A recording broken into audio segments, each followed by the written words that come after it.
Hello दोस्तों, केडीसन class में स्वागत है। आज हम बात कर रहे हैं मोलन्स, जिसका दूसरा नाम है मोल प्रवाह या इंग्लिश में क्या बोलते हैं, इसको मोल फ्रैक्शन बोलते हैं। हमने लास्ट वीडियो में क्या पढ़ा है? हमने लास्ट वीडियो में इतना पढ़ा है कि मोलरता और मोलनता पर अंकित प्रश्न कर लिए थे। आज हम बात करेंगे मोलन्स, जिसका दूसरा नाम है मोल प्रवाह। देखो, मोलन्स मोल प्रवाह को समझना बहुत ही क्या है, आसान है। जिस वे में मैं आपको मोलन्स समझाता जाऊंगा, बस उसी वे में आप समझते रहना, लास्ट में आके आपको सब चंगा हो जाएगा। तो समझते हैं मोलन्स या मोल फ्रैक्शन। देखो, मोलन्स हम किसके लिए डिफाइन कर रहे हैं? पहले आपको द्विअंगी विलयन के लिए, यानी पहले किसके लिए आप चेक करो, द्विअंगी विलयन के लिए। यानी द्विअंगी विलयन क्या होते हैं? द्विअंगी विलयन वे विलयन होते हैं जो दो अवयव से मिलकर बने होते हैं।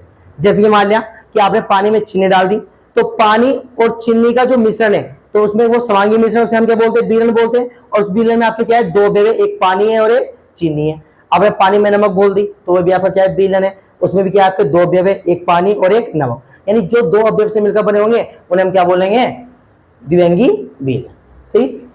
अब आपके पास क्या है? कंटेनर है जिसमें आपके दो अवयव है, एक अवयव ए और एक अवयव बी। ठीक है। अवयव ए का जो अवयव ए है, अवयव ए इसमें क्या है? आपका विलेय है, बोले तो सोल्यूट है। और अवयव बी इसमें क्या है? अवयव बी इसमें आपका क्या है? विलायक है, बोले तो सोलवेंट है। ठीक है।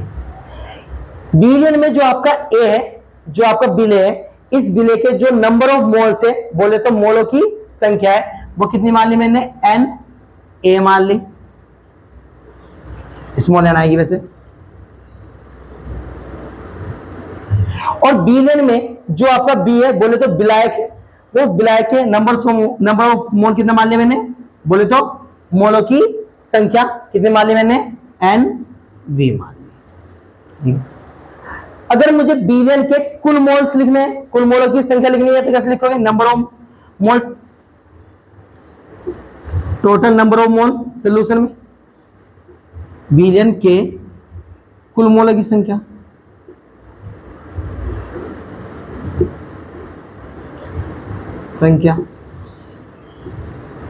कैसे लिखोगे? क्योंकि तुम्हें पता है कि जो विलयन है वो दो अवयव से मिलकर बना है, विलेय और विलायक।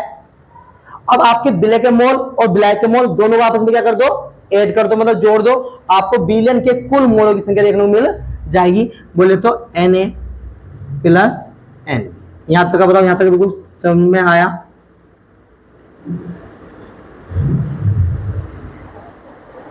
अब आपका मोलन्स क्या कहता है उस पर देखो। देखो, मोलन्स कहता है कि अगर आपके विलयन में आपके जितने भी अवयव है, आपके विलेय और विलायक है, अगर आपको विलेय के मोलन्स चाहिए तो मैं विलेय के मोलन्स भी बता सकता हूं, और विलायक के मोलन्स चाहिए तो मैं विलायक के मोलन्स भी बता सकता हूं, परंतु किसी एक घटक के बता सकता हूं। अगर आपको विलेय के चाहिए तो विलेय के पूछ लो, और विलायक के चाहिए तो विलायक के पूछ लो। हमने कहा कि आप एक काम करो कि हमें विलेय के मोलन्स बताओ कि विलेय के मोलन्स कितने हैं। उन्होंने कहा कि आपको विलेय के मोलन्स जानने। हमने कहा हाँ जी, हमें विलेय के मोलन्स जानने। देखो, मोलन्स को प्रदर्शित करते हैं हम एक्स से। मोलन्स को प्रदर्शित किससे कर रहे हैं आप? एक्स से।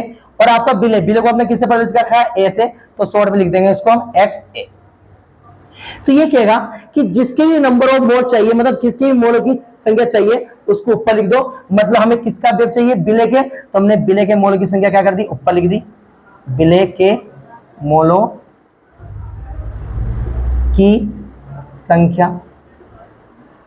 और कहता है कि विलयन में जितने भी नंबर ऑफ मोल है, मतलब विलयन में जितने भी कुल मोलों की संख्या है, उससे उसकी क्या कर दो? अनुपात कर दो, मतलब रेशियो लगा दो, डिवाइड लगा दो। मतलब विलयन में कुल मोलों की संख्या, विलयन में कुल मोलों की संख्या,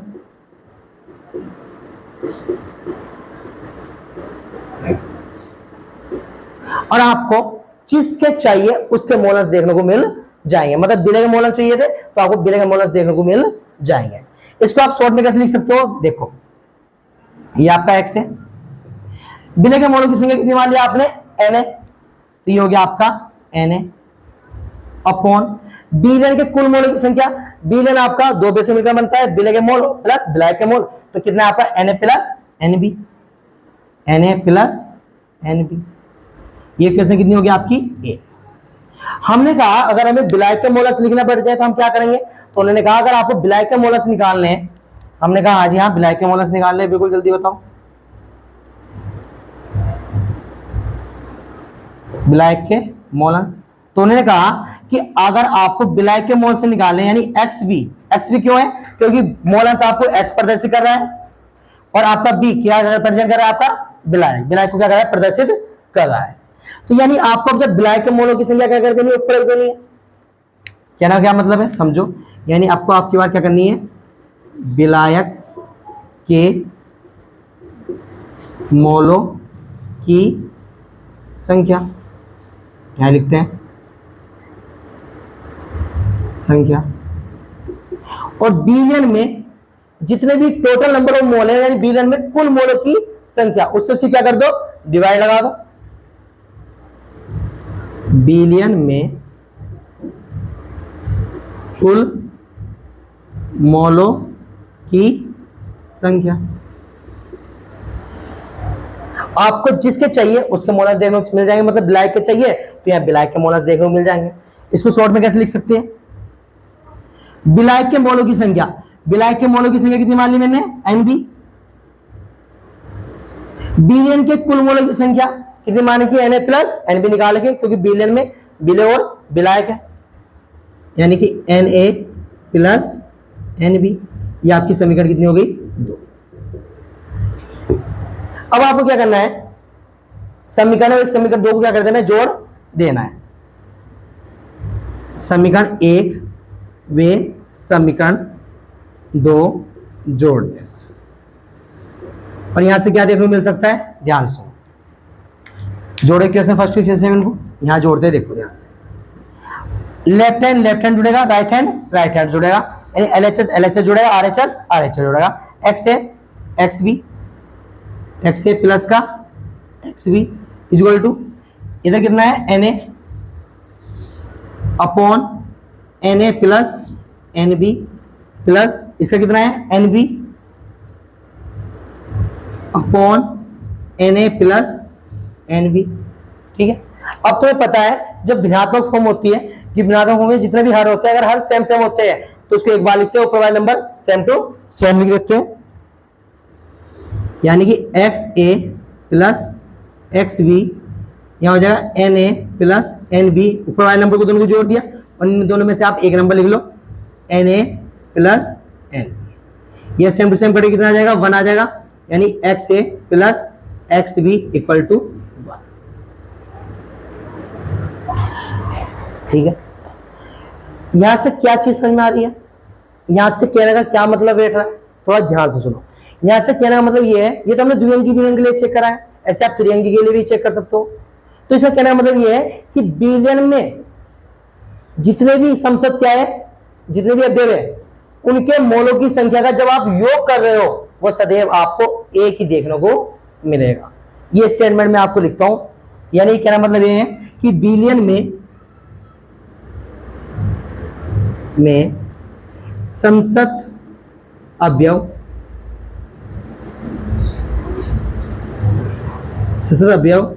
के मोलों की संख्या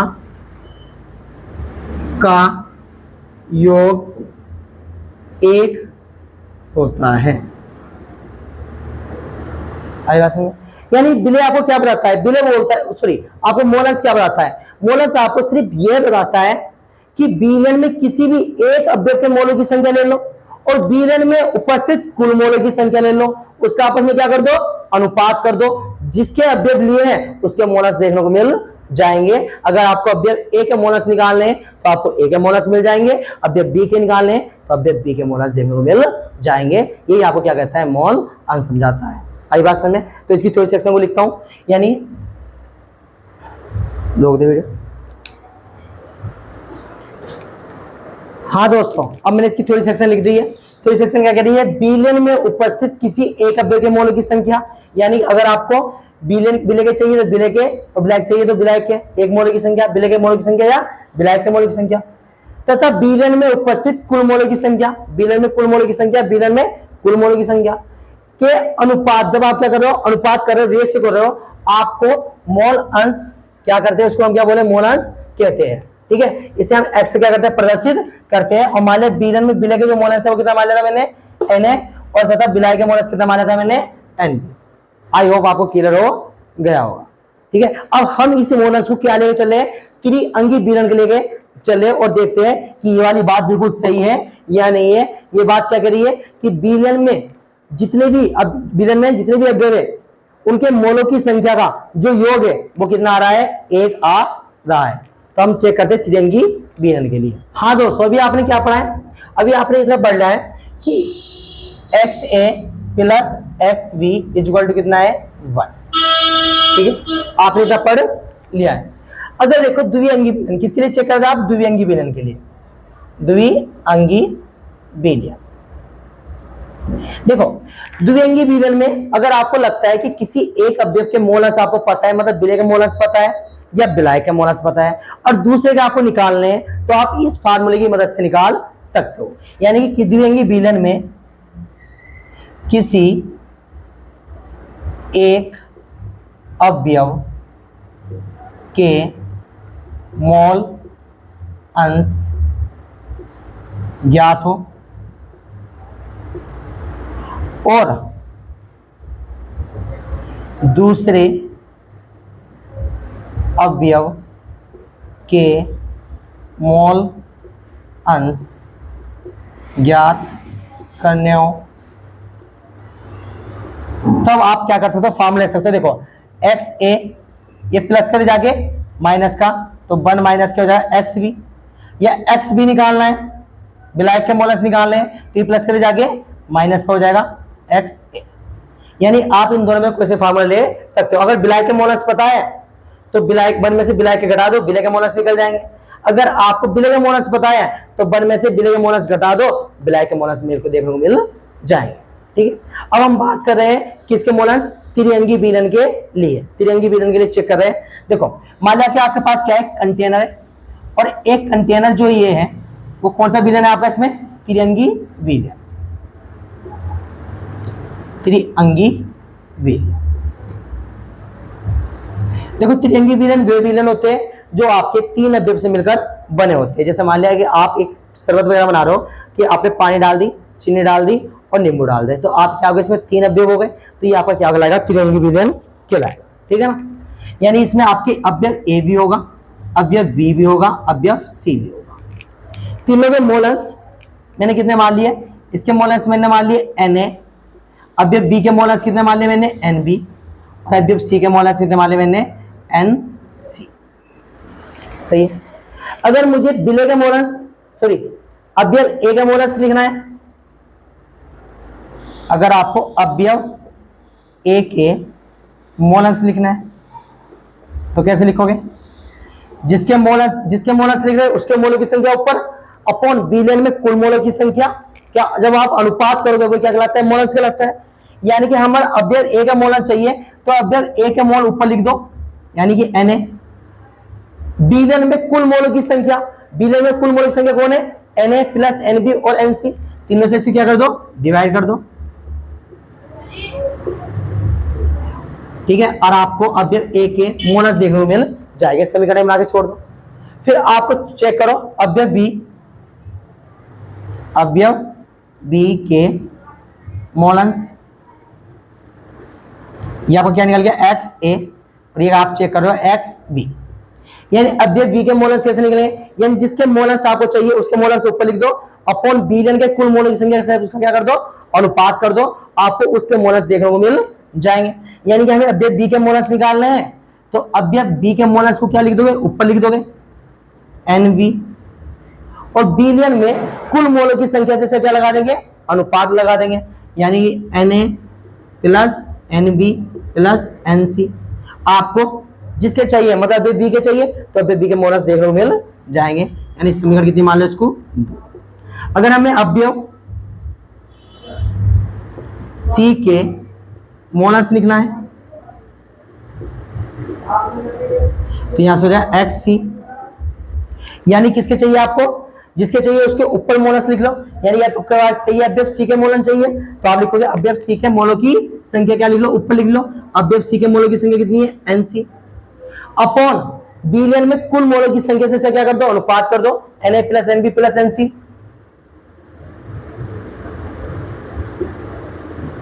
और आपको अवयव C के भी मोल अंश देखने को मिल जाएंगे। यानी समीकरण कितनी होगी आपकी, 3। अब आपको क्या करना है, तीनों इक्वेशन में क्या करना है, जोड़ देना है। यानी समीकरण 1 बेस समीकरण 2 बेस समीकरण 3 को जोड़ने पर, यानी यहां से XA plus XB plus XC equal to, जोड़ो, यहां से राइट हैंड जुड़ेगा सब, यहाँ NA upon NA plus NB plus NC plus का दूसरा कितना है NV upon NA plus NV plus NC plus तीसरा कितना है NC upon NA plus NB plus NC। अब आपको पता है कि जब ये सेम सेम होते हैं तो इसको एक बार लिखते हो, ऊपर वाला नंबर ऐसे जोड़ देते हैं। यानी यहां से हम चेक करते हैं XA plus XB plus XC, यहां से आ जाएगा NA plus NB plus NC, और इनमें से हम एक लिख देंगे NA plus NB plus NC। आपको पता होगा जैसे कि मान लो आपके पास 1/2 है, 3/2 है और 6/5 है, सॉरी 6/2 है, तो जब ये नंबर सेम होते हैं तो सेम आता है 2, और ऊपर वाले नंबर को ऐसे ऐड कर देते हैं। तो सिमिलरली इसी प्रकार ये नंबर तीनों क्या थे, सेम सेम थे, तो मैंने एक बार लिख दिया, ऊपर वाले नंबर ऐसे ही जोड़ दिए। अब यहां देखो ये सेम सेम कट के, ये सेम सेम कट के कितना आ जाएगा, 1 आ जाएगा, तो यहां से आ जाएगा XA plus XB plus XC equal to 1। देखो यहां से वो बात क्लियर हो गई है। यानी यहां भी वही बात है कि बिलियन में समसत अवयव के मोल अंश का योग, समसत अवयव के मोलों की संख्या का योग कितने देखने को मिल रहा है आपको, 1 देखने को मिल रहा है। मोलों की संख्या नहीं, मोल अंश का योग, सॉरी ठीक है। यानी बिलियन में समसत अवयव के मोल अंश का जो आपको योग देखने को मिल रहा है वो कितना देखने को मिल रहा है, 1 देखने को मिल रहा है। आई होप आपको क्लियर हो गया हो, ठीक है। अब हम बात करते हैं इसके